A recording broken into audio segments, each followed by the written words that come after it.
I'm giving Donald Trump a big old A+ for what happened on Friday in Alaska. Good morning. Happy Monday. Glad you're starting off the week with us on KCMO Talk Radio 95.7 FM. We're always streaming on the KCMO Talk Radio app. Now, you might sit there and say, oh, you're just kissing the ring and doing what you think. No. That is not what's going on here. The reason I'm giving Trump an A+ is not because anything substantial came out of that meeting on Friday, although I definitely would give him an A+ for when he flew the B-2 bomber over Putin's head while they were walking on the red carpet. That was fantastic. A little reminder to old bad Vlad that you screw with us, you're going to have real problems there, big guy. The reason I'm giving Trump an A+ is because there are further conversations now set to happen today at the White House, right? We're going to have Zelensky come to the White House. We will have many of the top leaders in Europe coming to the White House. The NATO Secretary General will be here as well. They are all set to meet today with the President of the United States. There are actual conversations happening that gives peace a chance. That gives this war a chance to come to some kind of conclusion. The bloodshed, after 3.5 years, has a chance to finally come to an end. Conversations are continuing to try to make that happen. No, there's no ceasefire right now, and obviously that would have been great if Putin came out of that meeting and said, I've agreed to a ceasefire immediately with Ukraine. Didn't do it. That would have been awesome. Okay, we'll see what Zelensky has in mind today. We'll see what the European leaders have in mind today. We'll get to more of that throughout the morning. But the fact that the conversations are ongoing, we're further along than we've ever been. In 3.5 years of the worst war in Europe since World War II, that is something that we all should, regardless of your political party, I don't care if you voted for Trump or not. You can't say that these aren't steps in the right direction. Now, they may go nowhere. And there's no doubt there are some people that are lining this thing up today to blame Zelensky. They're going to line this thing up today and basically say, if Zelensky doesn't acquiesce to whatever's on the table, this is all Zelensky's fault. He deserves what's coming. He's gotten a bunch of U.S. help, and he's ungrateful. I'm not going to do that. I don't believe that's fair to do to this guy. He has been on the right side of history. Putin is an evil, awful man and one of the worst leaders in the planet's history. But at the same time, the way that Trump handled it, dealing with someone like that on Friday, was as good as you could have expected because now the conversations continue on. No one else has gotten to this point. So if nothing else, we're trending in the right direction. There's nothing not to like about this right now, John. Well, that's funny. What about the other meeting? I thought they had another meeting because I'm reading here how Putin won and embarrassed Trump right here on our American soil. Oh, I know. There was so much of that. So it's much like of a whole that. different world. I know. It's amazing. I mean, Marco Rubio, our Secretary of State, he was on a bunch of shows yesterday. But listen to what he said on ABC to Martha Raddatz when she's like, what are Putin's concessions? Come on, what? He's like, you think I'm going to tell you? Can you name any concessions that Vladimir Putin made during this meeting? Have any I wouldn't name them on your program. Have any concessions I wouldn't name them on your program. Why would I do that? Where is the pressure? Of course, because you can't have a peace agreement. No, you can't have a peace agreement unless both sides give and get.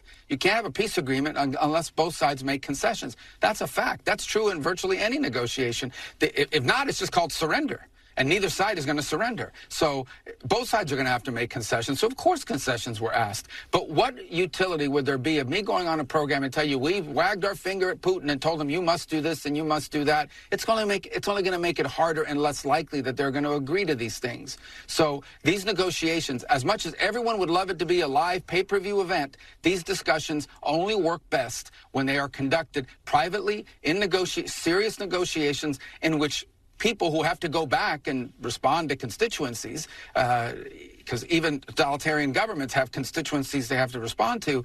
People have to go back and defend these agreements that they make, and figure out a way to explain them to people. So we need to create space for concessions to be made. But of course, concessions were asked. Of course, says Secretary of State Marco Rubio, concessions were asked. Obviously, concessions were asked. But barring Donald Trump walking out of that meeting on Friday with a letter from Putin saying that he's retreating and he's sorry for the last 3.5 years, you were never going to appease some of these people. It would have been impossible to appease some of these people. And that's what Martha Raddatz was alluding to right there. It's like, well, he didn't have any concessions. Yeah, I know. But at least the door is slightly open. The door is open. We'll see what happens today at the White House. Zelensky's meeting with Trump at 12 o'clock Central Time. So we'll see how that thing plays out. But, man, at least we're talking about this, right? We're talking about this. That's a massive positive when you look at where that part of the world has been the last 3.5 years. And for a lot of people who have insisted Trump doesn't care about Ukraine, doesn't give a rip, isolationist, let Russia do its thing, let Putin run wild. That's not what I saw from this guy on Friday. Yeah, he tried to chum up Putin a little bit, mush him up a little bit. That's what he does.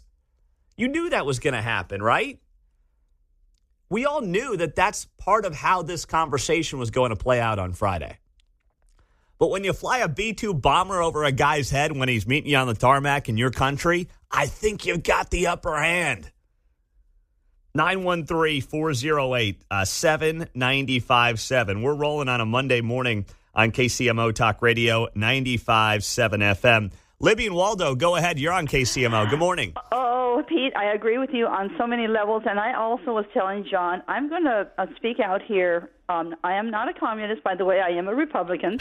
Not a communist. I want to tell you. Thank you for that preface. Okay, that's no problem. I want to tell you, though, I was impressed with what Putin did after that meeting.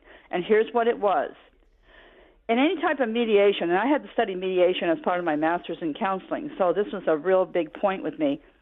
The thing he did that brought a lot of things together is that he referenced the fact that we are neighbors and that we have burial plots for Russian pilots and U.S. pilots in his country, with our flag flying in his country and the Russian flag flying in his country, as well as in our country. We have the Russian flag and the United States flag over the same people that fought in World War II. And I think that when people realize you've got to find a way to have a conflict resolution, I think by the fact that he said, hello, neighbor, when he met President Trump on the red carpet or whatever, I think that we're neighbors, and we're not always going to like our neighbors.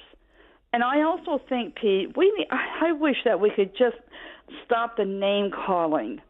I don't know. I just wish we could stop it. I mean, I don't think it helps. It's just aggressive and it's ugly. Yeah, I know what he's done. Trust me, I know what he's done. I've been following it for years. Yeah, but here's the thing, Libby. I think what Putin did there, he just kind of was also trying to mush up Trump a little bit. You're right. I mean, he's. You're right. I watched that whole press conference, and Putin spoke more than Trump. And frankly, I thought Putin came off like an out-of-touch, complete and utter scumbag. That's really? How I think. Okay. I don't care that he's our neighbor. I know that, yes, we have troops buried next to each other. This guy has single-handedly, due to a weird fantasy he has for eastern Ukraine, led to the death of hundreds of thousands, if not millions, including 1 million of his own people, according to reports. Right. And I don't disagree. I really don't, Pete. I really don't. I'm not here to debate. I'm not here to disagree. I totally get it. I'm just saying that I don't know. Just saying hi, neighbor. I don't know. There was just something about that, and I thought, okay. Well, I don't know. I appreciate you, Libby. Thank you very much for checking in. I just think Bye-bye. Putin's doing everything in his power to delay or avoid economic sanctions. I mean, if they squeeze him, if he can't utilize banks around the world, the banks could squeeze him. Obviously, if we start tariffing countries that are doing business with Russia, specifically with their oil, that's the next step here. So he may be trying to delay that. He's obviously trying to get in Trump's good graces. I just hope Trump's not buying it. And I don't think he is. I don't. On the text line, Pete, is Zelensky going to wear a suit today? Mark, have you seen any betting odds on Zelensky wearing a suit? He's got to have a suit on today. Guarantee you he's got a suit on. I haven't seen any odds, but I would say over-under suits over 0.5. Yeah. He's going to wear a suit, and I would put the wearing a suit at like a minus 350. That means $3.50 to win $1. He's showing up in a suit, I promise you. Oh, yeah. He's going to have a suit on today. Coming up, big tragedy in Kansas City over the weekend. And it ties to what has been the national news story of the last week and a half. We'll tell you what happened coming up next on KCMO. Another tragedy, second weekend out of the last 3 weekends that we are talking about burying a teenager in Kansas City.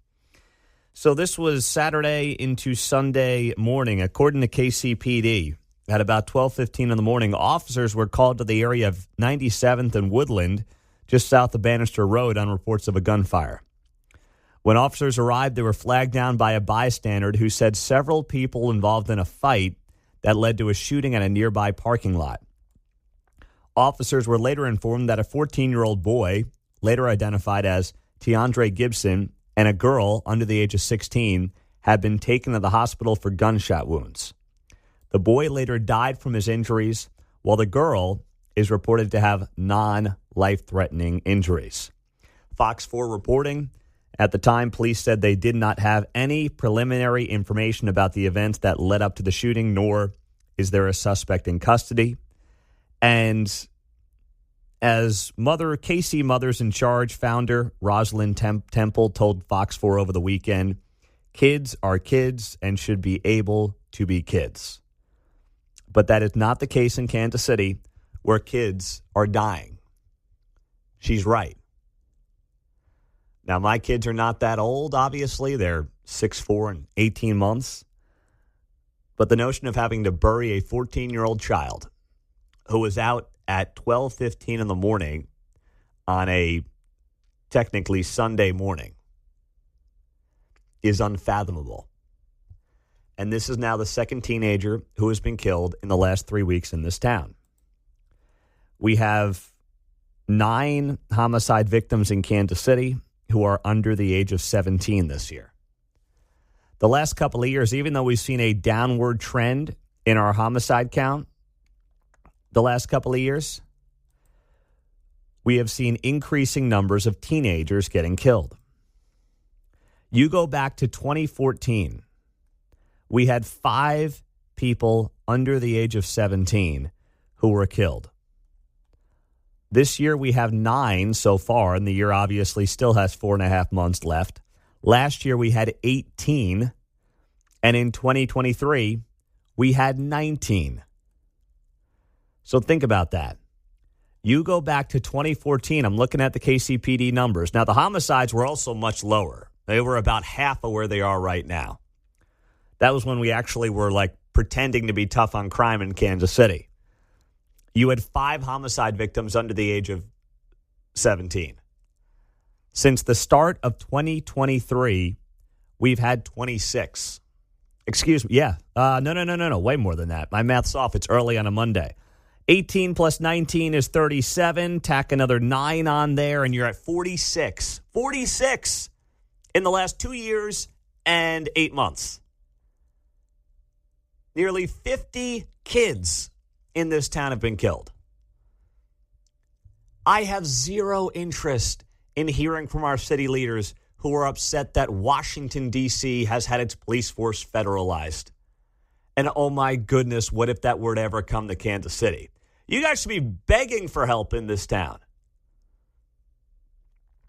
People in Kansas City right now should be waving their arms to Donald Trump in Washington, D.C. and saying, hey, if you could send some guards out here, we'll take them. I mean, we're short-staffed about 300-400 cops right now. Any help you can give us, we'll gladly take. Sign us up.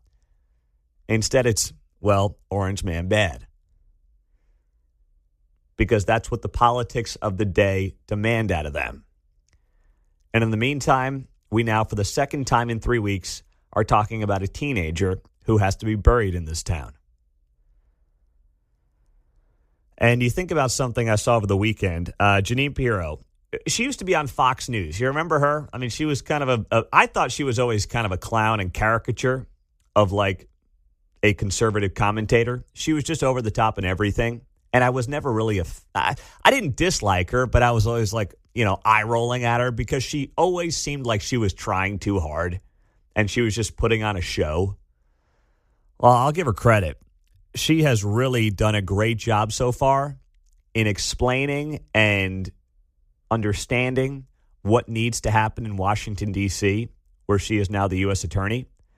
And over the weekend, she was on Fox, and she was talking about the crime issues, and specifically the crime as it relates to young kids in Washington, D.C., which is a trend that you have seen all over the country, including here in Kansas City. And here's what she said. President Trump understands that in D.C., it is the minority community that is suffering. Just the other day, I said, give me a picture of all of the teens, everyone 19 and under, who were killed by gunfire. Okay? And in 2024, there were 29 of them, all teens killed by gunfire. 2025, so far, there are 19. All teens killed by gunfire. Every one of them African American. Every one of them minority community. And I'm going to stun you. 70% of these homicides of 45 young minority kids in the last year and 7 months have not been solved. The ones who shot and killed them and took their lives from them are still walking the streets. We haven't arrested them. We haven't taken the guns from them. And that's what the president understands. And that's my mission. That's exactly right from Janine Pirro. It's the same thing here in Kansas City. I mean, you look at Kansas City's population. It's about a 28% black population in Kansas City, give or take. 71% of the homicide victims this year are black. The vast majority of the children and their children who have been killed on the streets of this town. Same thing.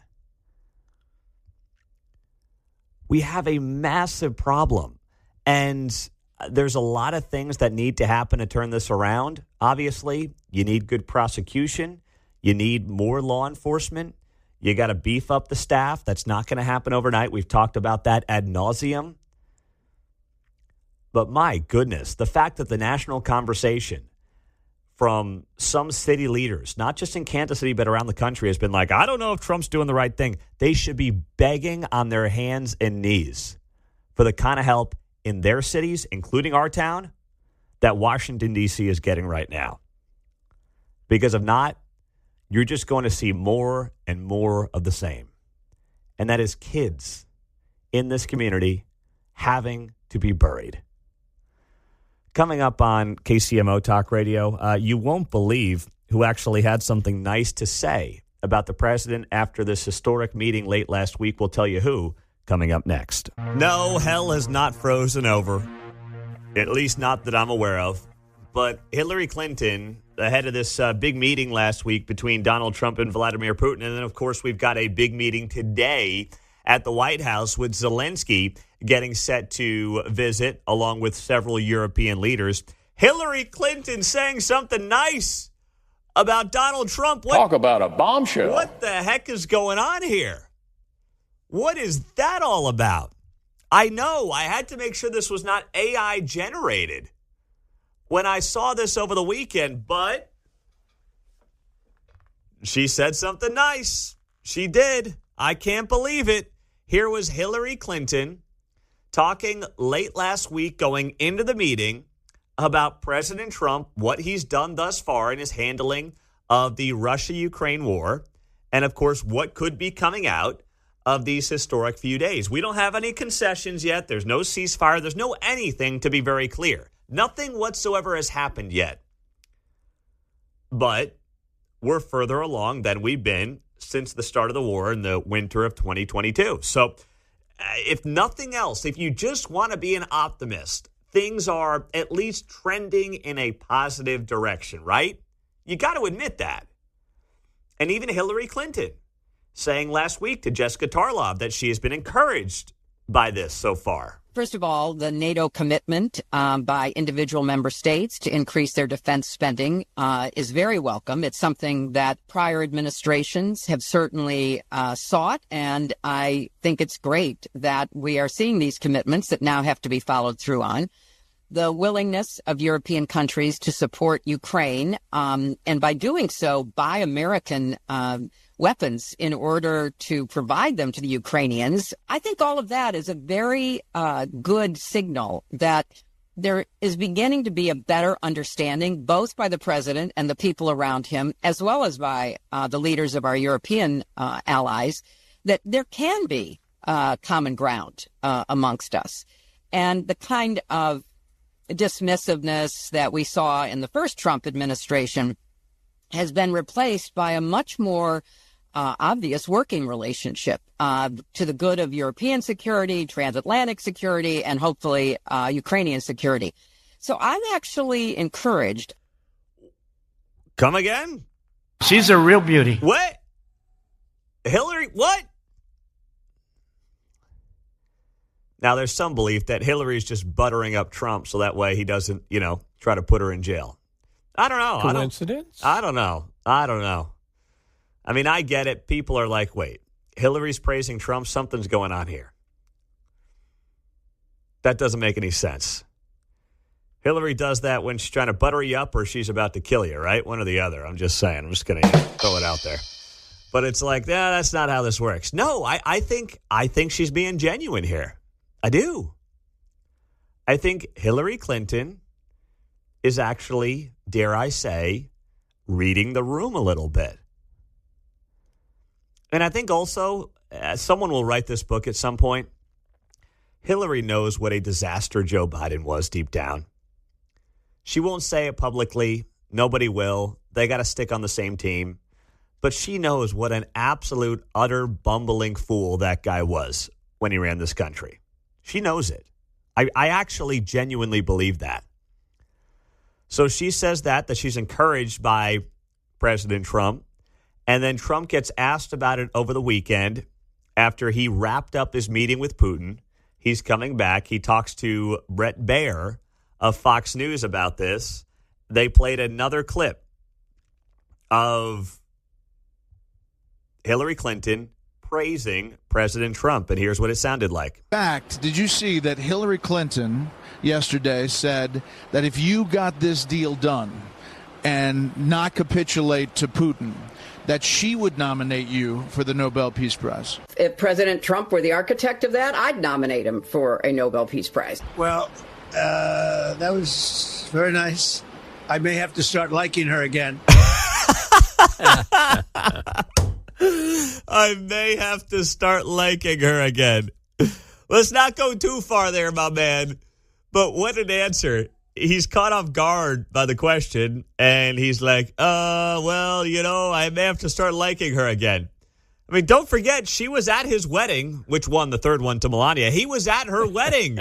Hillary was there with Bill, John. Maybe after disclosing her medical records, Hill wants a shot at Putin. Her best way is to buddy up to Trump. Yeah. You see the three of them standing there in a picture. I would picture her as reaching around behind him and slapping Putin in the back of the head. Oh, gosh, I would. Oh, that would be gold, man. Absolute gold.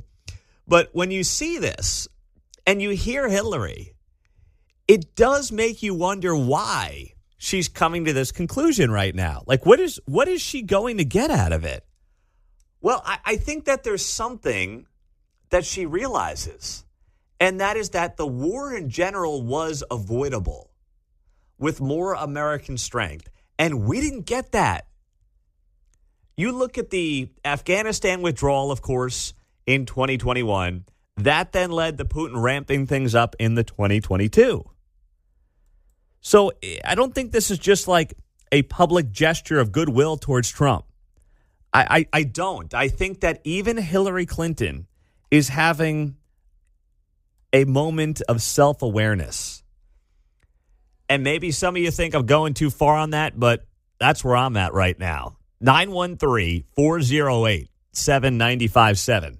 Text line, you can gladly roast me if you'd like. Let's go to the phones. Mike on KCMO. Go ahead, Mike.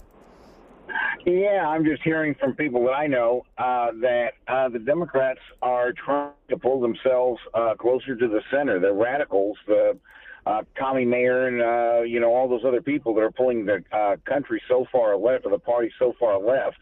I think that what they're trying to do, they realize that's a dead end course.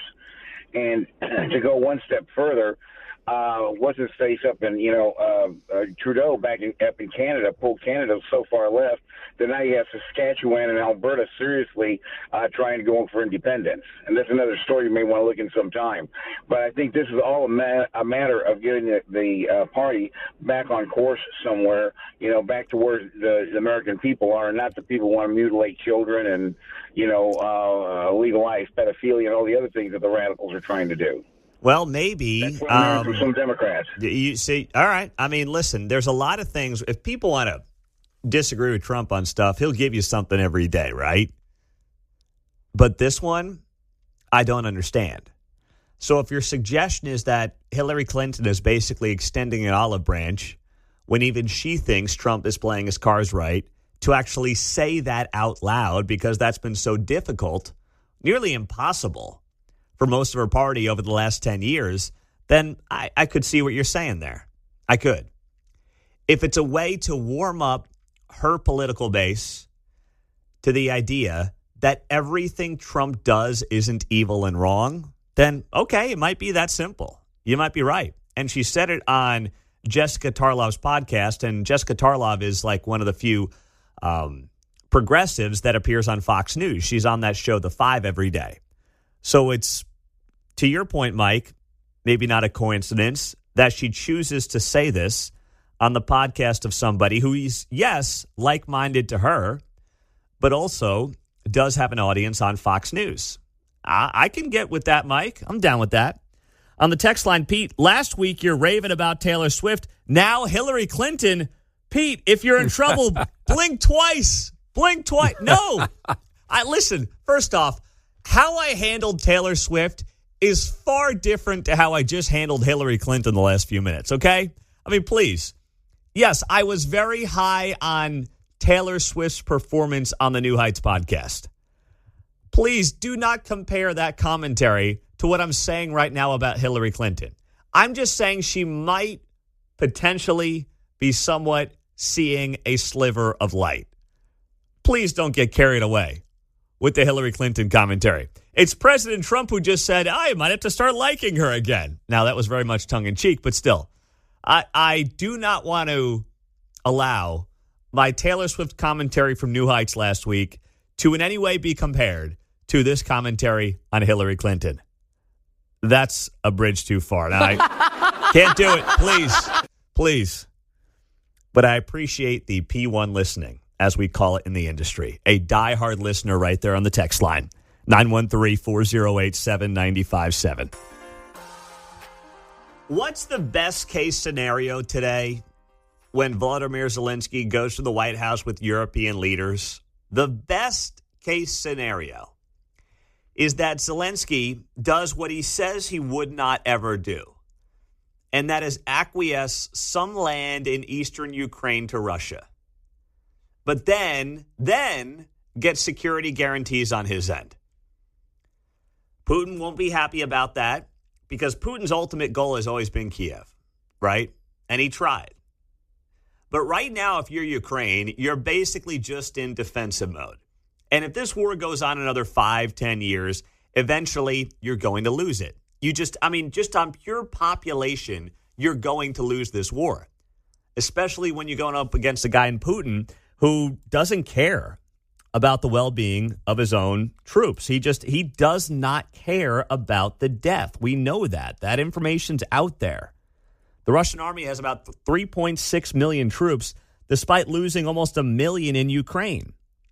Putin couldn't care less about casualties. Ukraine's lost about 800,000 soldiers. So there's no winning this war. There's no fighting back Russia here.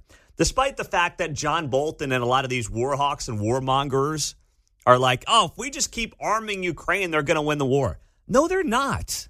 Do the math. It's not going to happen. And how much loss of life are we talking about for the 0.1% chance that that may come through?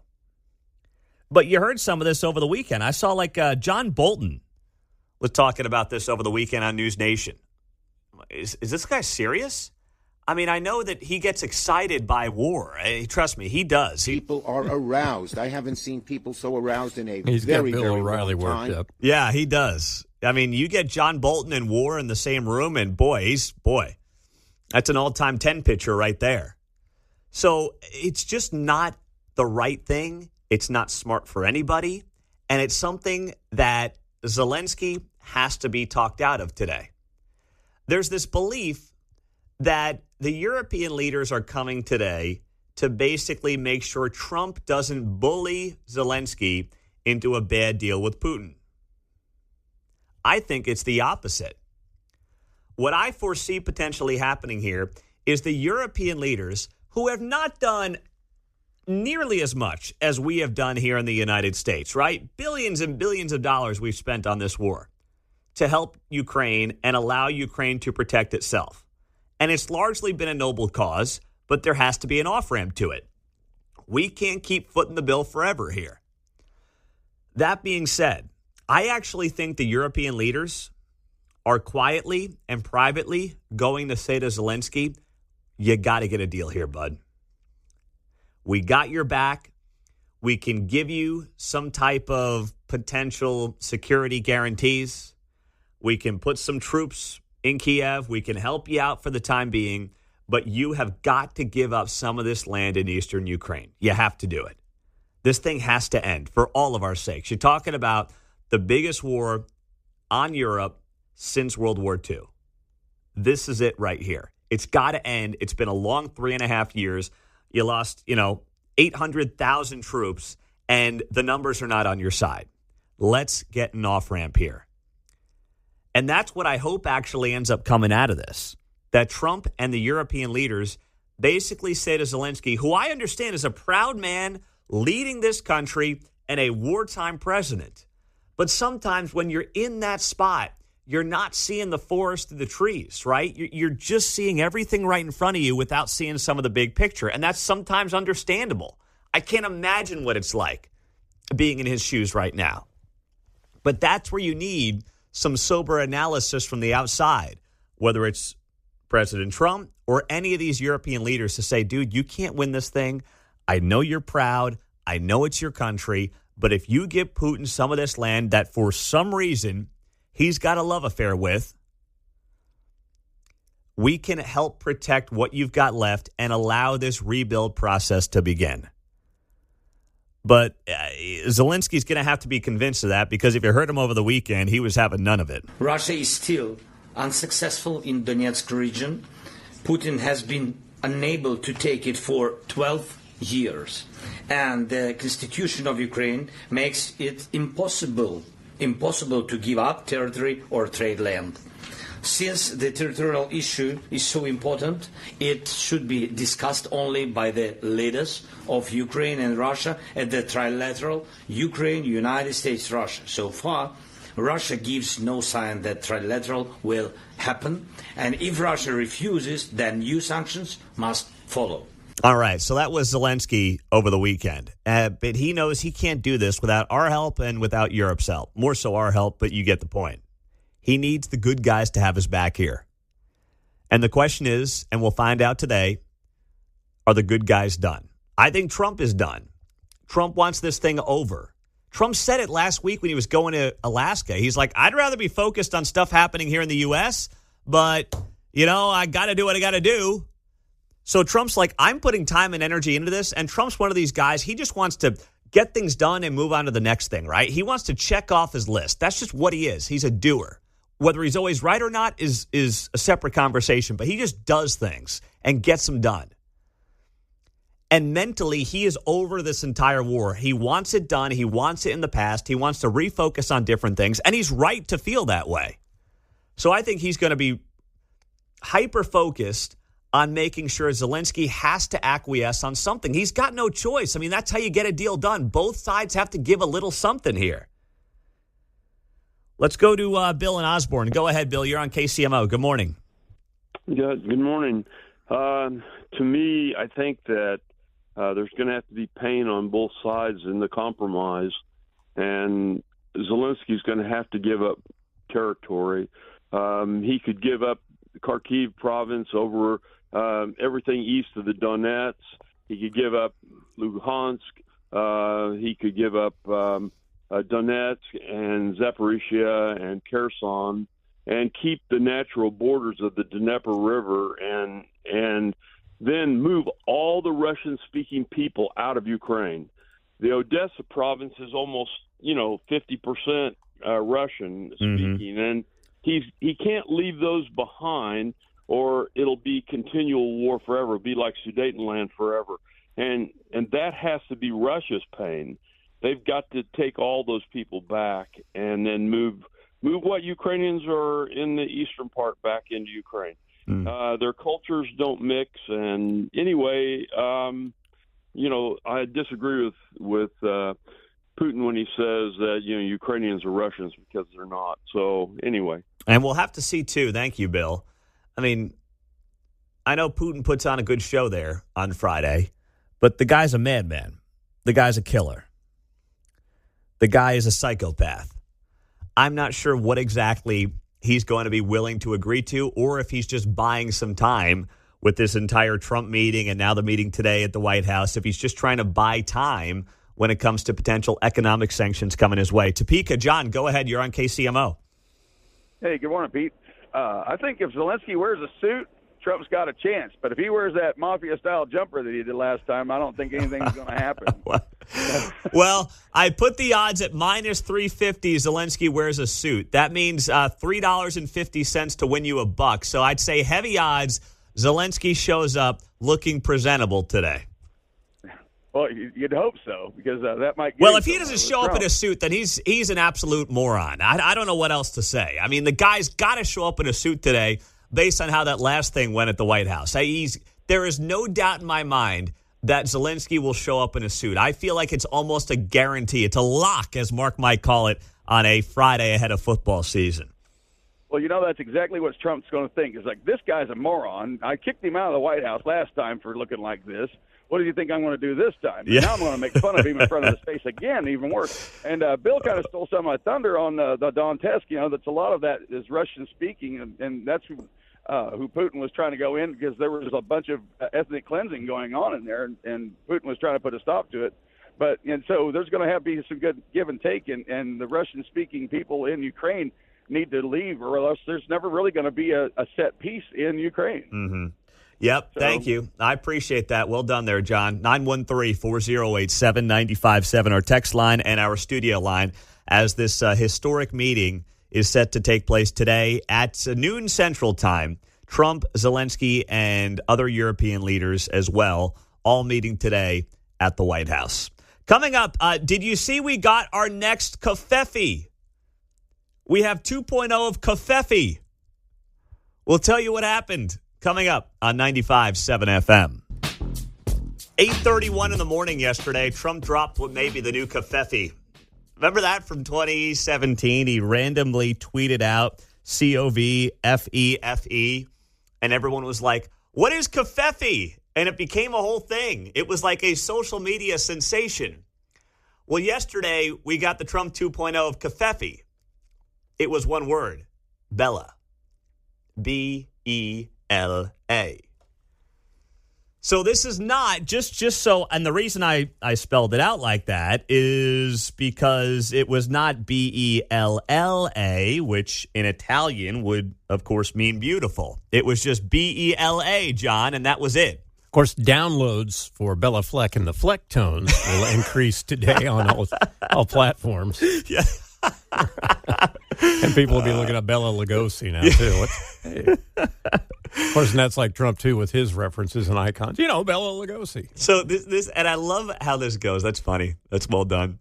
But you've got people on the left saying, like, Gavin Newsom is taking credit. He's like, we've broken Trump. We broke him. Oh, my gosh, we got him. He's a broken man. And then there are those on the right who think it's like 56D chess or something going on here.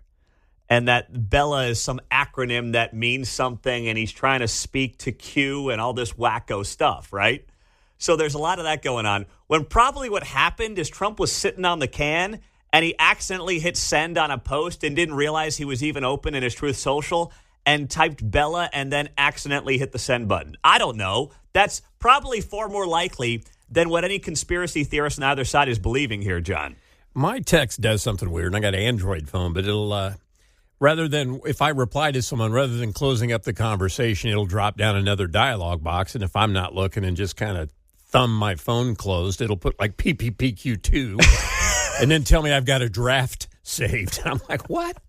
Well, so I don't know. I don't know about that, John. You're also the guy who, your computer goes 17 different directions there in the newsroom, and apparently it only happens to you in the whole building. I'm the guy that can make it do that. Yeah. I've never seen that. Engineers, I've heard that more times in my life. I've never seen that. John's the guy where they walk in and they say, how did you do this? What did you do? What happened here? So this is also something that picked up steam yesterday after Trump sent out Bella, B-E-L-A. So some are interpreting it as a reference to the book of Genesis. Yes, President Trump tweeting out a single word in reference to the book of Genesis. Mr. 2 Corinthians, as you may recall back in the day, is now referencing the book of Genesis because some are talking about the Edomite king in Genesis that Trump may have been referring to, whose name was Bella. I'm pretty confident that's not it. Call me crazy, but I'm pretty confident that this was not a reference to the Edomite king in the book of Genesis. I might be way out of line here. I might be assuming something I should not assume, but I am going to take that one all the way to the bank. Lock, stock, and barrel. What about you there, Mark? What do you got for me? You got anything good on this Bella theory? I just thought it was his new name for a new cat. Oh, Bella. Come on, Trump's not a cat guy. I know he won't have the White House dog, but he's not a cat guy. I could see him have a nice, calm cat there sitting there next to him. Actually, the more I think about it, I could see a cat sitting on the armrest in the Oval Office. That actually would look pretty badass. Yeah. See, there's a lot of people that couldn't pull off the cat on the armrest, but I think Trump could. Now that I think about it, Mark, you might be onto something there. Well, if we hear some meows around the White House, suddenly Mark may be a man ahead of his time. Oh, my gosh. Saw another acronym here. Somebody said it really stands for Be Everything Liberals a Bore. So there's that. Oh, that's great. That's it. That's an acronym I could actually latch onto with those little catch. That might stick. That one might stick. That's great. All right. In the meantime, Bella becomes Covfefe of Trump 2.0. And we'll just have to wait. Maybe someone will ask if there's a press conference today after he's beaten Zelensky over the head or over something. Maybe that'll come up today. We'll have to wait and see. Marco Rubio was the star of the weekend, and it wasn't even close. I think the guy did like half a dozen Sunday shows yesterday. He was on Fox News Sunday. We air it here at 10 o'clock in the morning on Sundays on KCMO Talk Radio, 95.7 FM. And I heard him there. Driving home from church, I hear him. And then I see him on CBS and Meet the Press and everywhere, John. He's busy. Well, it's nice to get your stroke down, right? You come up to the plate and face the heat once and come back around. You're like, I've seen this. Yeah, he just smoked all of them yesterday. He did a just tremendous job. Especially, this one stood out to me, a back and forth on CBS's Face the Nation. And this ties into something that actually President Trump just posted on Truth Social. I'll get to here in a second. This is some breaking news. But Marco Rubio just calling out CBS's Face the Nation for being so disingenuous in the wake of this Trump-Putin meeting on Friday. We've got a White House summit happening today, 12 o'clock Central Time. And now they're saying it's 12 to 4 p.m. Eastern Time. So I guess 11 to 3. 4 hours for Trump and Zelensky and the European leaders. Unless, of course, Trump kicks him out early because he doesn't dress appropriately to the White House today. We'll have to see how that plays out. I've got heavy odds on Zelensky wearing a suit today. I mean, he can't make that mistake again, can he? At the very least, bro, put on a suit, please. So Marco Rubio goes off on CBS after this disingenuous question. No, there is concern from the Europeans that President Zelensky is going to be bullied into signing something away. That's why you have these European leaders coming as backup tomorrow. Can you? No, it isn't. That's not why they're coming as back. That's not true. No, but that's not that's not true. They're not coming here tomorrow to keep Zelensky from being bullied. They're not coming. February Oval Office they're coming meeting here tomorrow in front of television cameras where President Zelensky. Do you know how many meetings we've had since then? Oh no, I know, and I was just up in Alaska watching the one with Vladimir Putin where a red carpet rolled out. No, but it was Zelensky. We've had more meetings. We've had one meeting with Putin and like a dozen meetings with Zelensky. So, but that's not true. They're not coming here tomorrow to keep Zelensky from being bullied. They're coming here tomorrow because we've been working with the Europeans. We talked to them last week. There were meetings in the UK over the previous weekend. And they said President Trump was going to demand a ceasefire as early as Thursday.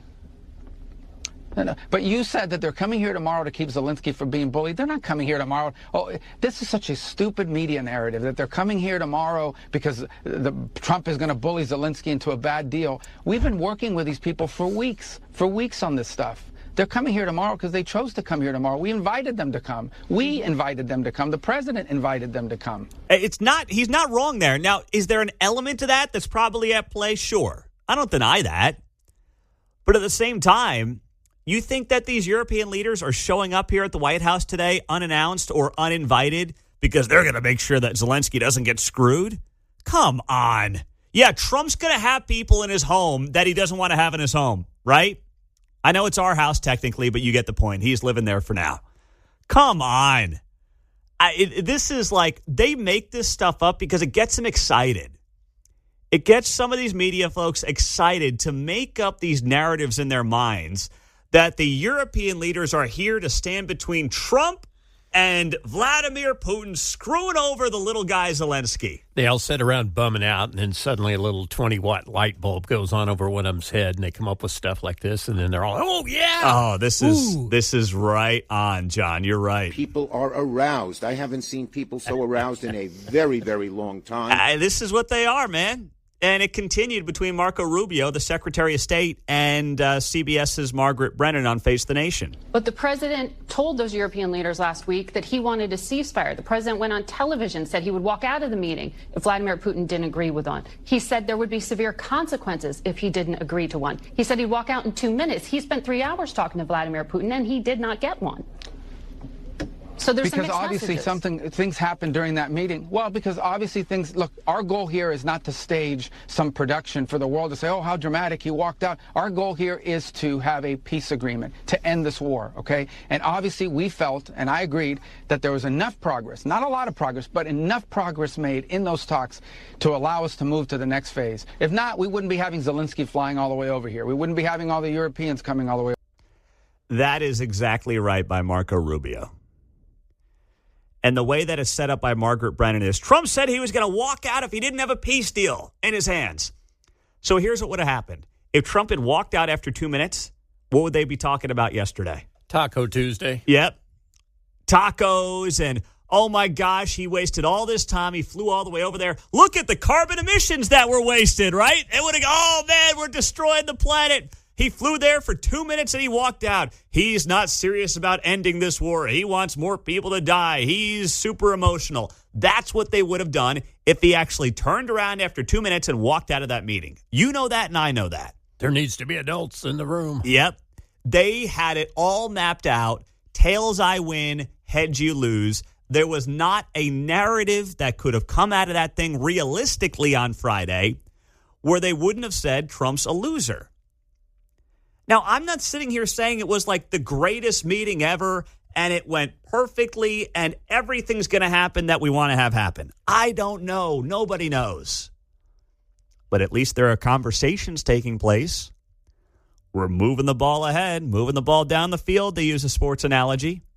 We're closer to something than we were a month ago or certainly a year ago when, the last guy was hanging around the White House. Come on, man. So we got that going. At least there's conversations happening. And to Marco's point, he goes, listen, things came out of that meeting that lead us to believe a deal may be possible. Now we're spending time and resources on trying to have that deal happen because 2 million people have been killed in this war, and it's time for it to end. I'm kind of thinking the perfect meeting is no such thing. The perfect meeting never existed, right? Well, exactly. Perfect meeting, perfect murder. Doesn't exist. This is what Trump just posted 5 minutes ago on Truth Social, and it ties into this very conversation. He writes here, I'm totally convinced that if Russia raised their hands and said, quote, we give up, we concede, we surrender, and we will give Ukraine and the great United States of America, the most revered, respected, and powerful of all countries ever, Moscow and St. Petersburg, and everything surrounding them for 1,000 miles, the fake news media and their Democrat partners would say that this was a bad and humiliating day for Donald J. Trump and one of the worst days in the history of our country. They would, because if that's what Russia wanted, they'd say, Russia got their way. Yeah. Trump let Putin, his buddy, have his way. He adds here, but that's why they are fake news and the badly failing radical left Democrats. Thank you for your attention to this matter, he puts on there. Oh, my gosh. He's right. He is right.